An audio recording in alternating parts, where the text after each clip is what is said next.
नमस्कार लिसनर्स, साहित्य hub YouTube channel पर विजिट करने के लिए आपका बहुत बहुत धन्यवाद है।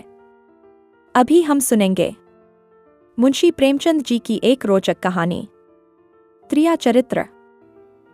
सेठ लगनदास जी के जीवन की बगिया फलहीन थी।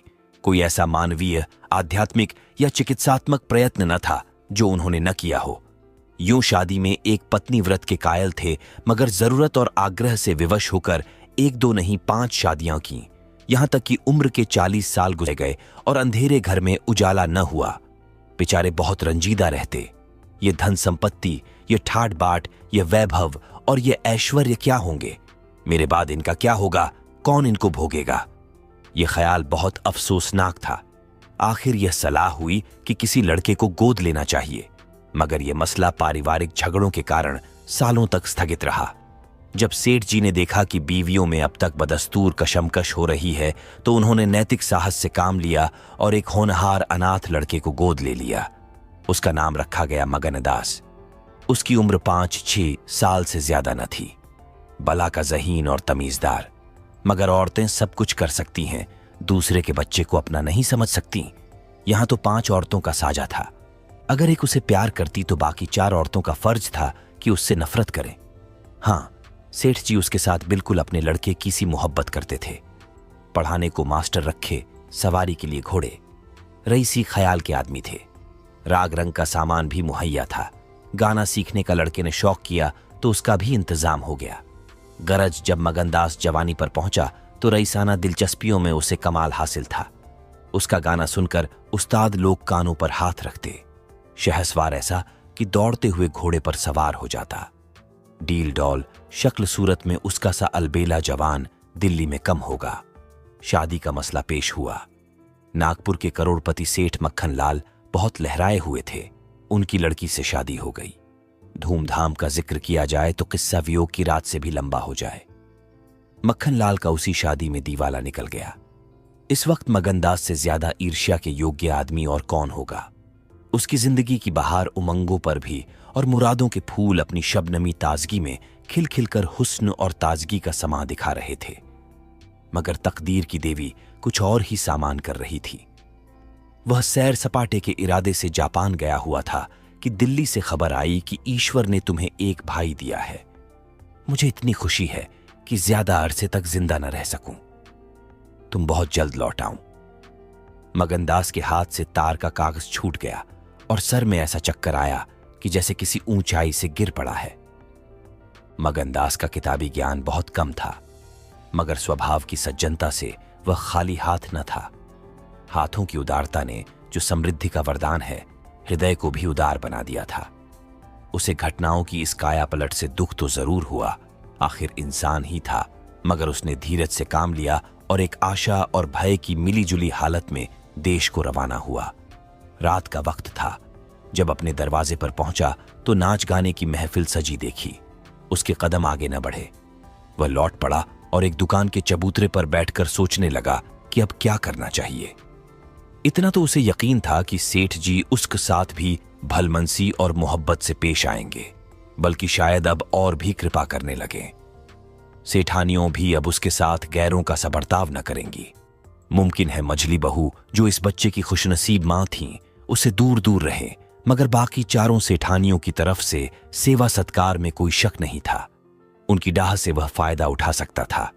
उसके स्वाभिमान ने यह गवारा न किया कि जिस घर में मालिक की हैसियत से रहता था, उसी घर में अब एक आश्रित की हैसियत से जिंदगी बसर करे।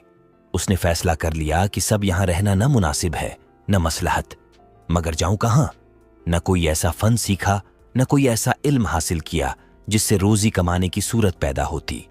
रईसाना दिलचस्पियां उसी वक्त तक कद्र की निगाह से देखी जाती है जब तक कि वे रईसों के आभूषण रहें। जीविका बनकर वे सम्मान के पद से गिर जाती है। अपनी रोजी हासिल करना तो उसके लिए कोई ऐसा मुश्किल काम न था। किसी सेठ साहूकार के यहां मुनीम बन सकता था, किसी कारखाने की तरफ से एजेंट हो सकता था, मगर उसके कंधे पर एक भारी जुआ रखा हुआ था। उसे क्या करे? एक बड़े सेठ की लड़की जिसने लाड प्यार में परवरिश पाई, उससे यह कंगाली की तकलीफें क्यों कर झेली जाएंगी? क्या मक्खन लाल की लाडली बेटी एक ऐसे आदमी के साथ रहना पसंद करेगी जिसे रात की रोटी का भी ठिकाना नहीं, मगर इस फिक्र में अपनी जान क्यों खपाऊं? मैंने अपनी मर्जी से शादी नहीं की।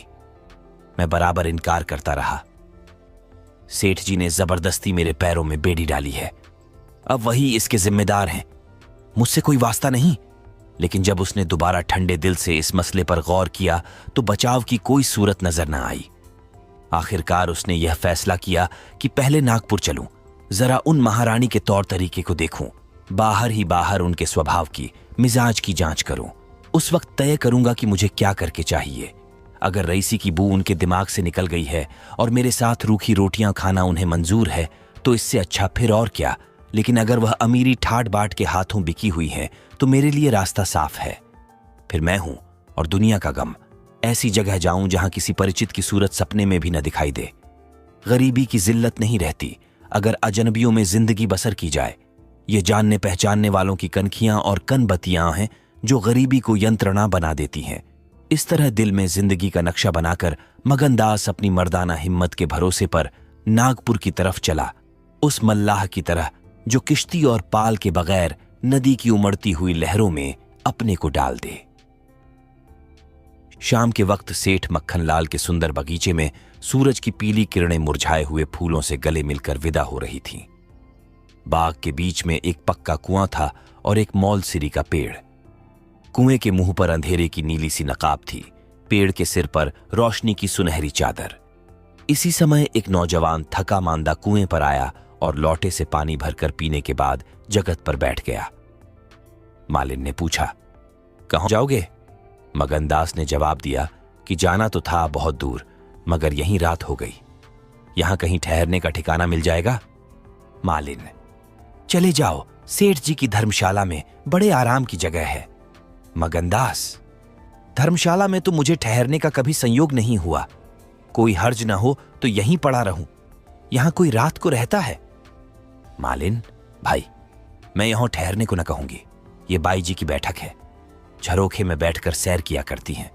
कहीं देखभाल लें तो मेरे सिर में एक बाल भी न रहे। मगनदास, बाई जी कौन? मालिक, यही सेठ जी की बेटी इंदिरा बाई। मगनदास, ये गजरे उन्हीं के लिए बना रही हो क्या? मालिन, हां, और सेठ जी के यहां है ही कौन? फूलों के गहने बहुत पसंद करती हैं। मगनदास, शौकीन औरत मालूम होती हैं। मालिन, भाई, यही तो बड़े आदमियों की बातें हैं। वे शौक न करें तो हमारा तुम्हारा निबाह कैसे हो?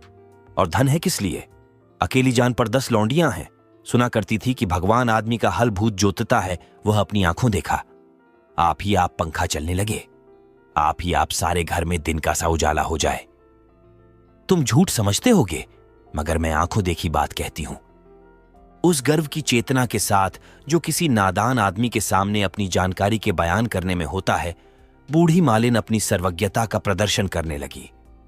मगनदास ने उकसाया, होगा भाई, बड़े आदमी की बातें निराली होती हैं। लक्ष्मी के बस में सब कुछ है, मगर अकेली जान पर 10 लौंडियां, समझ में नहीं आता। मालिन ने बुढ़ापे के चिड़चिड़ेपन से जवाब दिया, तुम्हारी समझ मोटी हो तो कोई क्या करे? कोई पान लगाती है, कोई पंखा झलती है, कोई कपड़े पहनाती है। 2000 रुपये में तो सेज गाड़ी आई थी, चाहो तो मुंह देख लो, उस पर हवा खाने जाती है। एक बंगालिन गाना बजाना सिखाती है, मेम पढ़ाने आती है, शास्त्री जी संस्कृत पढ़ाते हैं, कागज पर ऐसी मूरत बनाती हैं कि अब बोली और अब बोली। दिल की रानी है, बेचारी के भाग फूट गए। दिल्ली के सेठ लगनदास के गोद लिए हुए लड़के से ब्याह हुआ था, मगर राम जी की लीला 70 बरस के मुर्दे को लड़का दिया। कौन पति आएगा? जब से यह सुनावनी आई है तब से बहुत उदास रहती हैं। एक दिन रोती थीं, मेरे सामने की बात है। बाप ने देख लिया, समझाने लगे, लड़की को बहुत चाहते हैं। सुनती हूं दामाद को यहीं बुलाकर रखेंगे। नारायण करे मेरी रानी दूधों नहाए पूतों फले। माली मर गया था, उन्होंने आड़ न ली होती तो घर भर के टुकड़े मांगती। मगनदास ने एक ठंडी सांस ली। बेहतर है, अब यहां से अपनी इज्जत आबरू लिए हुए चल दो। यहां मेरा निभाना होगा। इंदिरा रईस सजादी है, तुम इस काबिल नहीं हो कि उसके शौहर बन सको। मालिन से बोला, तो धर्मशाला में जाता हूं। जाने वहां खाट वाट मिल जाती है कि नहीं, मगर रात ही तो काटनी है, किसी तरह कटी जाएगी। रईसों के लिए मखमली गद्दे चाहिए, हम मजदूरों के लिए पुआल ही बहुत है। यह कहकर उसने लुटियां उठाई। डंडा संभाला और दर्द भरे दिल से एक तरफ चल दिया।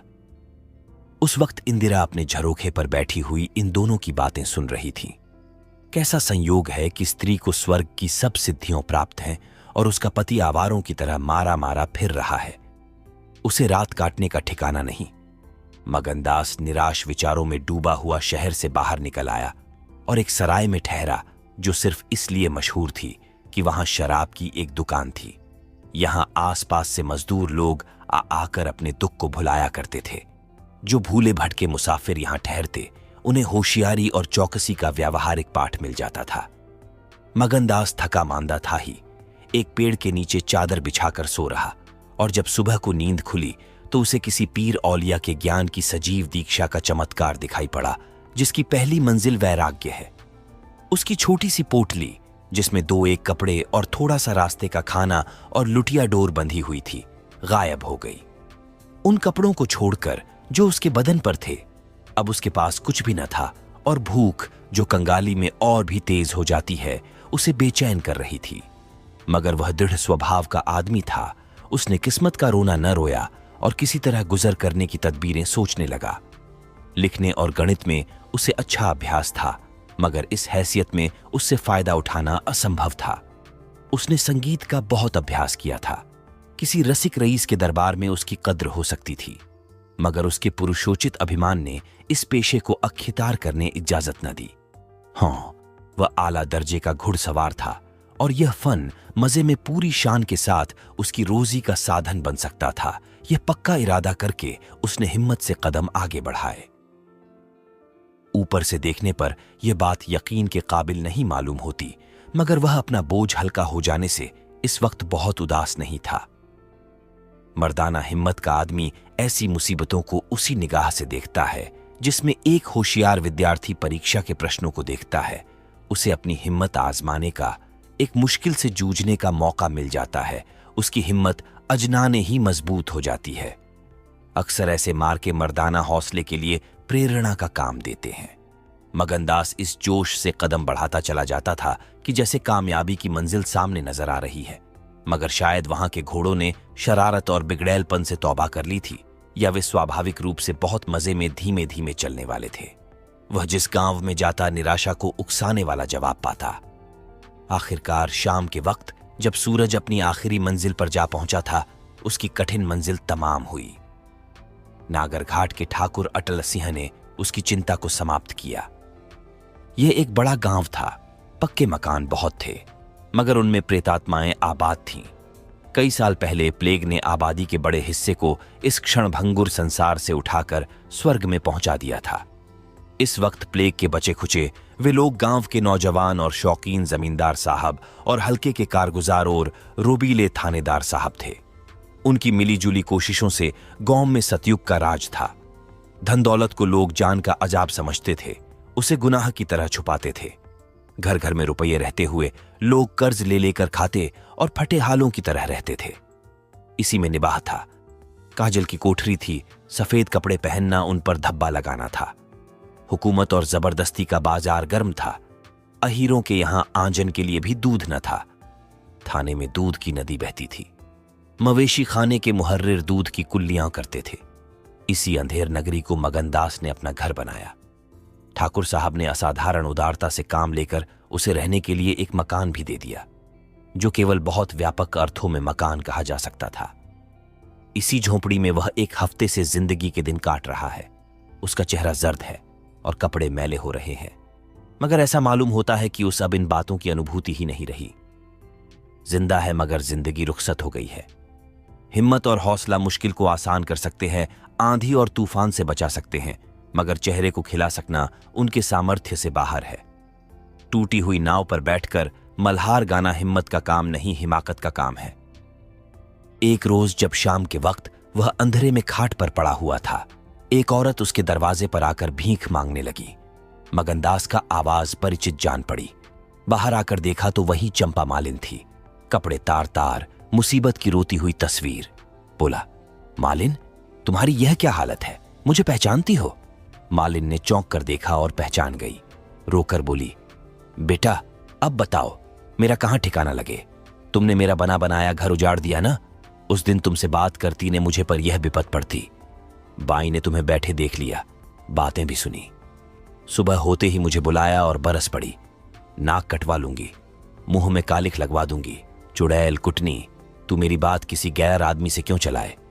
तू दूसरों से मेरी चर्चा करे। वह क्या तेरा दामाद था जो तू उससे मेरा दुखड़ा रोती थी? जो कुछ मुंह में आया बकती रही। मुझसे भी न सहा गया। रानी रुठेंगी, अपना सुहाग लेंगी। बोली, बाई जी मुझसे कसूर हुआ, लीजिए अब जाती हूं। छींकते नाक कटती है तो मेरा निबाह यहां न होगा। ईश्वर ने मुंह दिया है तो आहार भी देगा। 4 घर से मांगूंगी तो पेट को हो जाएगा। उस छोकरी ने मुझे खड़े खड़े निकलवा दिया। बताओ, मैंने तुमसे उसकी कौन सी शिकायत की थी? उसकी क्या चर्चा की थी? मैं तो उसका बखान कर रही थी, मगर बड़े आदमियों का गुस्सा भी बड़ा होता है। अब बताओ, मैं किसकी होकर रहूं? 8 दिन इसी तरह टुकड़े मांगते हो गए हैं। एक भतीजी उन्हीं के यहां लौंडियों में नौकर थी, उसी दिन उसे भी निकाल दिया। तुम्हारी बदौलत जो कभी न किया था वह करना पड़ा। तुम्हें कहां का दोष लगाऊं? किस्मत में जो कुछ लिखा था देखना पड़ा। मगनदास सन्नाटे में आ गया। आह, मिजाज का ये हाल है, ये घमंड, ये शान। मालिन का इत्मीनन दिलाया, उसके पास अगर दौलत होती तो उसे माला माल कर देता। सेठ मक्खन लाल की बेटी को भी मालूम हो जाता कि रोजी की कुंजी उसी के हाथ में नहीं है। बोला, तुम फिक्र न करो, मेरे घर में आराम से रहो, अकेले मेरा जी भी नहीं लगता। सच कहो तो मुझे तुम्हारी तरह एक औरत की तलाशा थी। अच्छा हुआ तुम आ गईं। मालिन ने आंचल फैलाकर असीम आशीर्वाद दिया। बेटा, तुम जुग जुग जियो, बड़ी उम्र हो। यहां कोई घर मिले तो मुझे दिलवा दो। मैं यहां रहूंगी तो मेरी भतीजी कहां जाएगी? वह बेचारी शहर में किसके आसरे रहेगी? मगनलाल के खून में जोश आया। उसके स्वाभिमान को चोट लगी। उन पर यह आफत मेरी लाई हुई है। उनकी इस आवारागर्दी का जिम्मेदार मैं हूं। बोला, कोई हर्ज न हो तो उसे भी यहीं ले आओ। मैं दिन को यहां बहुत कम रहता हूं। रात को बाहर चारपाई डालकर पड़ रहा करूंगा। मेरी वजह से तुम लोगों को कोई तकलीफ न होगी। यहां दूसरा मकान मिलना मुश्किल है। यही झोपड़ा बड़ी मुश्किलों से मिला है। यह अंधेर नगरी है। जब तुम्हारा सुभीता कहीं लग जाए तो चली जाना। मगनदास को क्या मालूम था कि हजरत इश्क उसकी जबान पर बैठे हुए उससे यह बात कहला रहे हैं। क्या यह ठीक है कि इश्क पहले माशूक के दिल में पैदा होता है? नागपुर इस गौव से 20 मील की दूरी पर था। चंपा उसी दिन चली गई और तीसरे दिन रंभा के साथ लौट आई। ये उसकी भतीजी का नाम था। उसक आने से झोंपड़े में जान सी पड़ गई। मगनदास के दिमाग में मालिन की लड़की की जो तस्वीर थी उसका रंभा से कोई मेल न था। वह सौंदर्य नाम की चीज का अनुभवी जौहरी था, मगर ऐसी सूरत जिस पर जवानी की ऐसी मस्ती और दिल का चैन छीन लेने वाला ऐसा आकर्षण हो, उसने पहले कभी नहीं देखा था। उसकी जवानी का चांद अपनी सुनहरी और गंभीर शान के साथ चमक रहा था। सुबह का वक्त था। मगनदास दरवाजे पर पड़ा ठंडी ठंडी हवा का मजा उठा रहा था। रंभा सिर पर घड़ा रखे पानी भरने को निकली। मगनदास ने उसे देखा और एक लंबी सांस खींचकर उठ बैठा। चेहरा मोहरा बहुत ही मोहक, ताजे फूल की तरह खिला हुआ चेहरा, आंखों में गंभीर सरलता। मगनदास को उसने भी देखा। चेहरे पर लाज की लाली दौड़ गई। प्रेम ने पहला वार किया। मगनदास सोचने लगा, क्या तकदीर यहां कोई और गुल खिलाने वाली है? क्या दिल मुझे यहां भी चैन न लेने देगा? रंभा, तू यहां नाहक आई। नाहक एक गरीब का खून तेरे सर पर होगा। मैं तो अब तेरे हाथों बिक चुका, मगर क्या तू भी मेरी हो सकती है? लेकिन नहीं, इतनी जल्दबाजी ठीक नहीं। दिल का सौदा सोच समझ कर करना चाहिए। तुमको अभी जब्त करना होगा। रंभा सुंदरी है, मगर झूठे मोती की आब और ताब उसे सच्चा नहीं बना सकती। तुम्हें क्या खबर कि उस भोली लड़की के कान प्रेम के शब्द से परिचित नहीं हो चुके हैं? कौन कह सकता है कि उसके सौंदर्य की वाटिका पर किसी फूल चुनने वाले के हाथ नहीं पड़ चुके हैं? अगर कुछ दिनों की दिलबस्तगी के लिए कुछ चाहिए तो तुम आजाद हो, मगर यह नाजुक मामला है, जरा संभल के कदम रखना। पेशेवर जातों में दिखाई पड़ने वाला सौंदर्य अक्सर नैतिक बंधनों से मुक्त होता है। 3 महीने गुजर गए। मगनदास रंभा को ज्यों-ज्यों बारीक से बारीक निगाहों से देखता, त्यों-त्यों उस पर प्रेम का रंग गाढ़ा होता जाता था। वह रोज उसे कुएं से पानी निकालते देखता। वह रोज घर में झाड़ू देती, रोज खाना पकाती। आह, मगनदास को उन ज्वार की रोटियां में जो मजा आता था वह अच्छे से अच्छे व्यंजनों में भी न आया था। उसे अपनी कोठरी हमेशा साफ सुथरी मिलती। न जाने कौन उसका बिस्तर बिछा देता। क्या यह रंभा की कृपा थी? उसकी निगाहें शर्मीली थीं। उसने उसे कभी अपनी तरफ चचल आंखों से ताकते नहीं देखा। आवाज कैसी मीठी! उसकी हंसी की आवाज कभी उसके कान में नहीं आई। अगर मगनदास उसके प्रेम में मतवाला हो रहा था तो कोई ताज्जुब की बात नहीं थी। उसकी भूखी निगाहें बेचैनी और लालसा में डूबी हुई हमेशा रंभा को ढूंढा करती। वह जब किसी गांव को जाता तो मीलों तक उसकी जिद्दी और बेताब आंखें मुड़ मुड़कर झोंपड़े के दरवाजे की तरफ आती।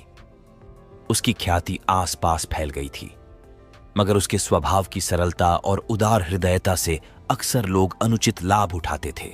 इंसाफ पसंद लोग तो स्वागत सत्कार से काम निकाल लेते और जो लोग ज्यादा समझदार थे वे लगातार तकाजों का इंतजार करते।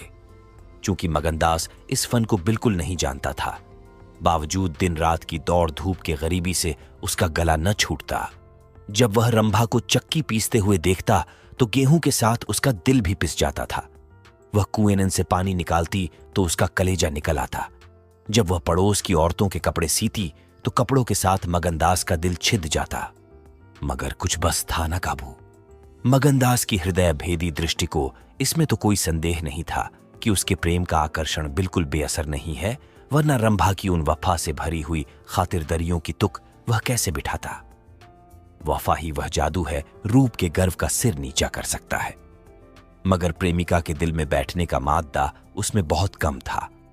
कोई दूसरा मनचला प्रेमी अब तक अपने वशीकरण में कामयाब हो चुका होता, लेकिन मगनदास ने दिल आशिक का पाया था और जबान माशूक की। एक रोज शाम के वक्त चंपा किसी काम से बाजार गई हुई थी और मगनदास हमेशा की तरह चारपाई पर पड़ा सपने देख रहा था। रंभा अद्भुत छटा के साथ आकर उसके सामने खड़ी हो गई। उसका भोला चेहरा कमल की तरह खिला हुआ था और आंखों से सहानुभूति का भाव झलक रहा था। मगनदास ने उसकी तरफ पहले आश्चर्य और फिर प्रेम की निगाहों से देखा और दिल पर जोर डालकर बोला, आऊं रंभा, तुम्हें देखने को बहुत दिन से आंखें तरस रही थीं। रंभा ने भोलेपन से कहा, मैं यहां ना आती तो तुम मुझसे कभी न बोलते।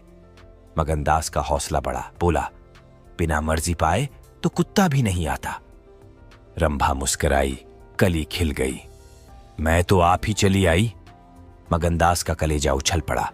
उसने हिम्मत करके रंभा का हाथ पकड़ लिया और भावावेश से कांपती हुई आवाज में बोला, नहीं रंभा, ऐसा नहीं है, यह मेरी महीनों की तपस्या का फल है। मगनदास ने बेताब होकर उसे गले से लगा लिया। जब वह चलने लगी तो अपने प्रेमी की ओर प्रेम भरी दृष्टि से देखकर बोली, अब यह प्रीत हमको निभानी होगी।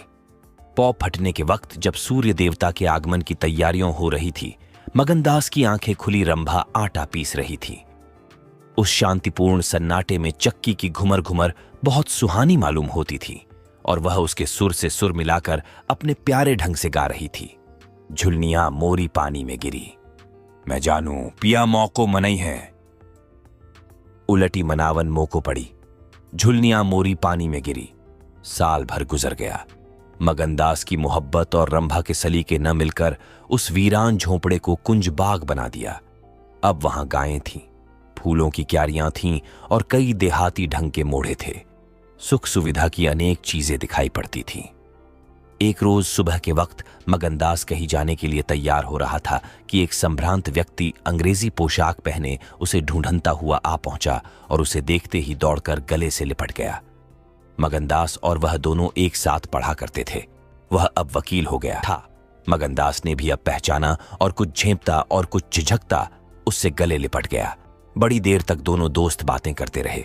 बातें क्या थीं, घटनाओं और संयोगों की एक लंबी कहानी थी। कई महीने हुए सेठ लगन का छोटा बच्चा चेचक की नजर हो गया। सेठ जी ने दुख के मारे आत्महत्या कर ली और अब मगनदास सारी जायदाद, कोठी इलाके और मकानों का एक छत्र स्वामी था। सेठानियों में आपसी झगड़े हो रहे थे। कर्मचारियों ने गबन को अपना ढंग बना रखा था।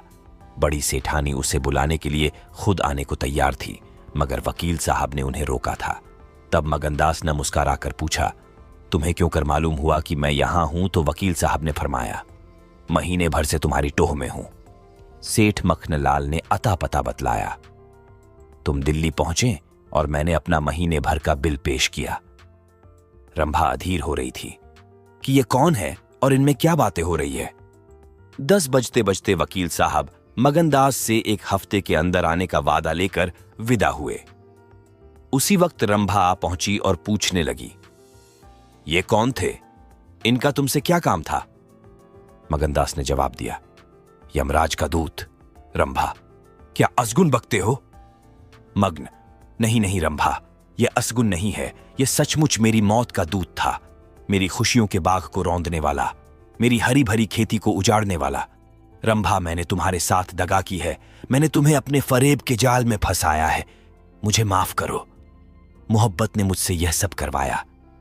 मैं मगन सिंह ठाकुर नहीं हूं, मैं सेठ लगनदास का बेटा और सेठ मक्खन लाल का दामाद हूं। मगनदास को डर था कि रंभा यह सुनते ही चौंक पड़ेगी और शायद उसे जालिम दगाबाज कहने लगे, मगर उसका ख्याल गलत निकला। रंभा ने आंखों में आंसू भरकर सिर्फ इतना कहा, तो क्या तुम मुझे छोड़कर चले जाओगे? मगनदास ने उसे गले लगाकर कहा, हां। रंभा, क्यों? मगन, इसलिए कि इंदिरा बहुत होशियार, सुंदर और धनी है। रंभा, मैं तुम्हें न छोड़ूंगी। कभी इंदिरा की लौंडी थी, अब उनकी सौत बनूंगी। तुम जितनी मेरी मोहब्बत करोगे उतनी इंदिरा की तो ना करोगे, क्यों? मगनदास इस भोलेपन पर मतवाला हो गया। मुस्करा कर बोला, अब इंदिरा तुम्हारी लौंडी बनेगी, मगर सुनता हूं वह बहुत सुंदर है। कहीं मैं उसकी सूरत पर लुभा न जाऊं। मर्दों का हाल तुम नहीं जानती, मुझे अपने ही से डर लगता है। रंभा ने विश्वास भरी आंखों से देखकर कहा, क्या तुम भी ऐसा करोगे? जो जी में आए करना, मैं तुम्हें न छोड़ूंगी। इंदिरा रानी बने, मैं लौंडी हूंगी, क्या इतने पर भी मुझे छोड़ दोगे? मगनदास की आंखें डबडबा गईं। बोला, प्यारी, मैंने फैसला कर लिया है कि दिल्ली न जाऊंगा। ये तो मैं कह ही न पाया कि सेठ जी का स्वर्गवास हो गया। बच्चा उनसे पहले ही चल बसा था। अफसोस सेठ जी के आखिरी दर्शन भी न कर सका। अपना बाप भी इतनी मोहब्बत नहीं कर सकता। उन्होंने मुझे अपना वारिस बनाया है। वकील साहब कहते थे कि सेठानियों में अनबन है, नौकर चाकर लूट मार मचा रहे हैं। वहां का यह हाल है और मेरा दिल वहां जाने पर राजी नहीं होता।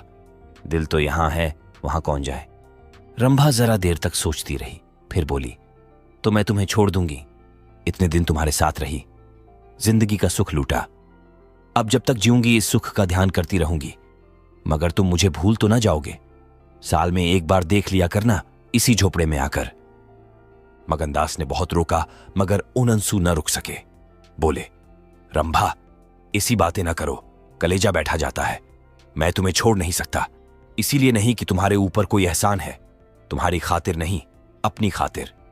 वह शांति, वह प्रेम, वह आनंद जो मुझे यहां मिलता है और कहीं नहीं मिल सकता। खुशी के साथ जिंदगी बसर हो, यही मनुष्य के जीवन का लक्ष्य है। मुझे ईश्वर ने यह खुशी यहां दे रखी है, तो मैं उसे क्यों छोड़ूं? धन दौलत को मेरा सलाम है, मुझे उसकी हवस नहीं है। रंभा फिर गंभीर स्वर में बोली, मैं तुम्हारे पांव की बेड़ी न बनूंगी। चाहे तुम अभी मुझे न छोड़ो, लेकिन थोड़े दिनों में तुम्हारी यह मोहब्बत न रहेगी। मगनदास को कोड़ा लगा, जोश से बोला, तुम्हारे सिवा इस दिल में अब कोई और जगह नहीं पा सकता। रात ज्यादा हो गई थी, अष्टमी का चांद सोने जा चुका था। दोपहर के कमल की तरह साफ आसमान में सितारे खिले हुए थे। किसी खेत के रखवाले की बांसुरी की आवाज, जिसे दूरी ने तासीर, सन्नाटे न सुरीलापन और अंधेरे ने आत्मिकता का आकर्षण दे दिया था, कानों में आ जा रही थी कि जैसे कोई पवित्र आत्मा नदी के किनारे बैठी हुई पानी की लहरों से या दूसरे किनारे के खामोश और अपनी तरफ खींचने वाले पेड़ों से अपनी जिंदगी की गम की कहानी सुना रही है। मगनदास सो गया, मगर रंभा की आंखों में नींद न आई। सुबह हुई तो मगनदास उठा और रंभा को पुकारने लगा, मगर रंभा रात ही को अपनी चाची के साथ वहां से कहीं चली गई थी। मगनदास को उस मकान के दरो दीवार पर एक मनहूसियत सी छाई हुई मालूम हुई कि जैसे घर की जान निकल गई हो।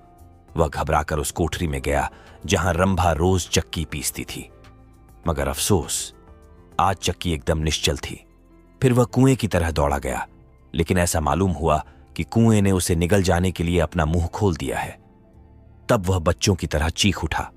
वह रोता हुआ फिर उसी झोपड़ी में आया जहां कल रात तक प्रेम का वास था, मगर उस वक्त वह शोक का घर बनी हुई थी। जब जरा आंसू थमे तो उसने घर में चारों तरफ निगाह दौड़ाई। रंभा की साड़ी अरगनी पर पड़ी हुई थी। एक पिटारी में वह कंगन रखा हुआ था जो मगनदास ने उसे दिया था। बर्तन सब रखे हुए थे, साफ और सुधरे। मगनदास सोचने लगा, रंभा, तूने रात को कहा था मैं तुम्हें छोड़ दूंगी। क्या तूने वह बात दिल से कही थी? मैंने तो समझा था तू दिल लगी कर रही है, नहीं तो तुझे कलेजे में छिपा लेता। मैं तो तेरे लिए सब कुछ छोड़े बैठा था, तेरा प्रेम मेरे लिए सब कुछ था। मैं यूं बेचैन हूं, क्या तू बेचैन नहीं है? हाय, तू रो रही है, मुझे यकीन है कि तू अब भी लौट आएगी। फिर सजीव कल्पनाओं का एक जमघट उसक सामने आया। वे नाजुक अदाएं, वे मतवाली आंखें, वे भोली भाली बातें, वे अपने को भूली हुई सी मेहरबानियां, वह जीवनदायी मुस्कान, वे आशिकों जैसी दिलजोइयां, वह प्रेम का नशा, वह हमेशा खिला रहने वाला चेहरा, वह लचक लचक कर कुएं से पानी लाना, वह इंतजार की सूरत, वह मस्ती से भरी हुई बेचैनी। ये सब तस्वीरें उसकी निगाहों के सामने हमरतनाक बेताबी के साथ फिरने लगी। मगनदास ने एक ठंडी सांस ली और आंसुओं और दर्द की उमड़ती हुई नदी को मर्दाना जब्त से रोक कर उठ खड़ा हुआ। नागपुर जाने का पक्का फैसला हो गया। तकिए के नीच से संदूक की कुंजी उठाई तो कागज का एक टुकड़ा निकल आया। यह रंभा की विदा की चिट्ठी थी। प्यारे, मैं बहुत रो रही हूं, मेरे पैर नहीं उठते, मगर मेरा जाना जरूरी है। तुम्हें जगाऊंगी तो तुम जाने न दोगे। कैसे जाऊं, अपने प्यारे पति को कैसे छोड़ूं? किस्मत मुझसे यह आनंद का घर छुड़वा रही है। मुझे बेवफा न कहना, मैं तुमसे फिर कभी मिलूंगी। मैं जानती हूं कि तुमने मेरे लिए यह सब कुछ त्याग दिया है, मगर तुम्हारे लिए जिंदगी में बहुत कुछ उम्मीदें हैं। मैं अपनी मोहब्बत की धुन में तुम्हें उन उम्मीदों से क्यों दूर रखूं? अब तुमसे जुदा होती हूं, मेरी सुध मत भूलना। मैं तुम्हें हमेशा याद रखूंगी। यह आनंद के दिन कभी न भूलेंगे। क्या तुम मुझे भूल सकोगे? तुम्हारी प्यारी रंभा। मगनदास को दिल्ली आए हुए 3 महीने गुजर चुके हैं। इस बीच उसे सबसे बड़ा जो निजी अनुभव हुआ वह यह था कि रोजी की फिक्र और धंधों की बहुतायत से उमड़ती हुई भावनाओं का जोर कम किया जा सकता है। 1.5 साल पहले का बफिक्र नौजवान अब एक समझदार और सूझबूझ रखने वाला आदमी बन गया था। सागर घाट के उन कुछ दिनों से उसे रियाया की इन तकलीफों का निजी ज्ञान हो गया था, जो कारिंदों और मुख्तारों की सख्तियों की बदौलत उन्हें उठानी पड़ती है। उसने उसे रियासत के इंतजाम में बहुत मदद दी और गो कर्मचारी दबी जबान से उसकी शिकायत करते थे और अपनी किस्मत और जमाने के उलटफेर को कोसते थे, मगर रियाया खुश थी। जब वह सब धंधों से फुर्सत पाता तो एक भोली भाली सूरत वाली लड़की उसके ख्याल के पहलू में आ बैठती और थोड़ी देर के लिए सागर घाट का वह हरा भरा झोपड़ा और उसकी मस्तियां आंखों के सामने आ जाती।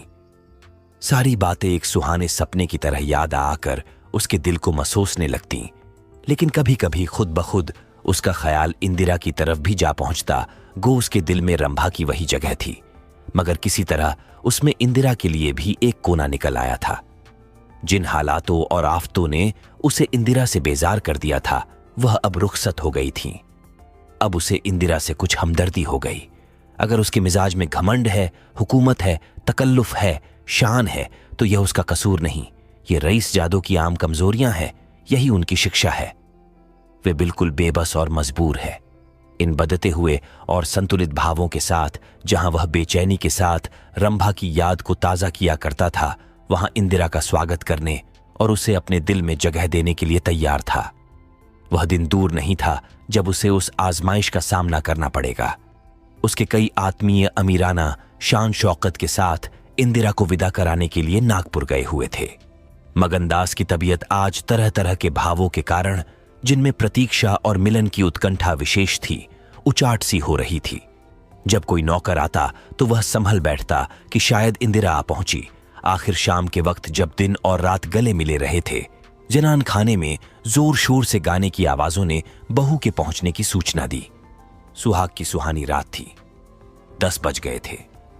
खुले हुए हवादार सहन में चांदनी छिटकी हुई थी, वह चांदनी जिसमें नशा है, आरजू है और खिंचाव है। गमलों में खिले हुए गुलाब और चंपा के फूल चांद की सुनहरी रोशनी में ज्यादा गंभीर और खामोश नजर आते थे। मगनदास इंदिरा से मिलने के लिए चला। उसके दिल से लालसाएं जरूर थीं, मगर एक पीड़ा भी थी। दर्शन की उत्कंठा थी, मगर प्यास से खोली। मोहब्बत नहीं, प्राणों का खिंचाव था जो उसे खींचे लिए जाता था। उसके दिल में बैठी हुई रंभा शायद बार बार बाहर निकलने की कोशिश कर रही थी। इसीलिए दिल में धड़कन हो रही थी। वह सोने के कमरे के दरवाजे पर पहुंचा। रेशमी पर्दा पड़ा हुआ था। उसने पर्दा उठा दिया। अंदर एक औरत सफेद साड़ी पहने खड़ी थी। हाथ में चंद खूबसूरत चूड़ियों के सिवा उसके बदन पर एक जेवर भी न था। जो ही पर्दा उठा और मगनदास ने अंदर कदम रखा, वह मुस्कुराती हुई उसकी तरफ बढ़ी। मगनदास ने उसे देखा और चकित होकर बोला, रंभा। और दोनों प्रेमावेश से लिपट गए। दिल में बैठी हुई रंभा बाहर निकल आई थी। साल भर गुजरने के बाद एक दिन इंदिरा ने अपने पति से कहा, क्या रंभा को बिल्कुल भूल गए? कैसे बेवफा हो। कुछ याद है उसने चलते वक्त तुमसे क्या विनती की थी? मगनदास ने कहा, खूब याद है। वह आवाज भी कानों में गूंज रही है। मैं रंभा को भोली भाली लड़की समझता था। यह नहीं जानता था कि यह त्रिया चरित्र का जादू है। मैं अपनी रंभा को अब भी इंदिरा से ज्यादा प्यार करता हूं। तुम्हें डाह तो नहीं होती? इंदिरा ने हंसकर जवाब दिया, डाह क्यों हो? तुम्हारी रंभा है तो क्या मेरा मग्नसिंहन नहीं है? मैं अब भी उस पर मरती हूं। दूसरे दिन दोनों दिल्ली से एक राष्ट्रीय समारोह में शरीक होने का बहाना करके रवाना हो गए और सागर घाट जा पहुंचे। वह झोपड़ा, वह मोहब्बत का मंदिर, वह प्रेम भवन फूलों और हरियाली से लहरा रहा था। चंपा मालिन उन्हें वहां मिली। गांव के जमींदार उनसे मिलने के लिए आए। कई दिन तक फिर मग्नसिंह को घोड़े निकालने पड़े। रंभा कुएं से पानी लाती, खाना पकाती, फिर चक्की पीसती और गाती। गांव की औरतें फिर उससे अपने कुर्ते और बच्चों की लेसदार टोपियां सिलवाती हैं। हां, इतना जरूर कहती हैं कि उसका रंग कैसा निखर आया है, हाथ पांव कैसे मुलायम पड़ गए हैं। किसी बड़े घर की रानी मालूम होती है, मगर स्वभाव वही है, वही मीठी बोली है, वही मुरौवत, वही हंसमुख चेहरा। इस तरह एक हफ्ता इस सरल और पवित्र जीवन का आनंद उठाने के बाद दोनों दिल्ली वापस आए और अब 10 साल गुजरने पर भी साल में एक बार उस झोपड़े के नसीब जागते हैं। वह मोहब्बत की दीवार अभी तक उन दोनों प्रेमियों को अपनी छाया में आराम देने के लिए खड़ी है। इस प्रकार ये कहानी यहीं पर समाप्त होती है। हम आशा करते हैं कि ये कहानी आपको पसंद आई होगी, और अगर आपको ऐसी और कहानियाँ सुनने का शौक है तो आप हमें सब्सक्राइब कर सकते हैं।